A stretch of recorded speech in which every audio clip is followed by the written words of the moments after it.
is like, so going back to that episode with Jeremiah and Hananiah, right? Hananiah is a false prophet, and right, he's prophesying good news, right? And Jeremiah's prophesying bad news. And there's actually something, there's a very important indicator in there. Like Jeremiah talks about, like he says, like one of the reasons why you know a prophet is true is because they prophesy bad news, right? He's like, he specifically says, right, like prophets of Yahweh specialize in prophesying war and famine and destruction. Like, so then it kind of, right, it begins to make sense when the more you kind of immerse yourself in this world, you understand why people who are called to be prophets of Yahweh go kicking and screaming, right?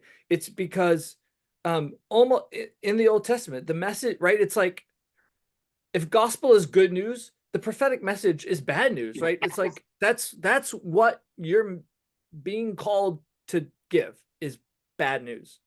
And no one Right. wants to hear bad news. And so, right, it's like, right, like the Jews, they killed the prophets. That's what they did.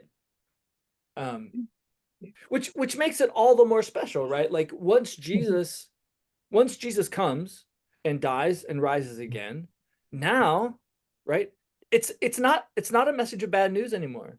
Yeah. It's not message of judgment for sin. It's message of forgiveness of sin.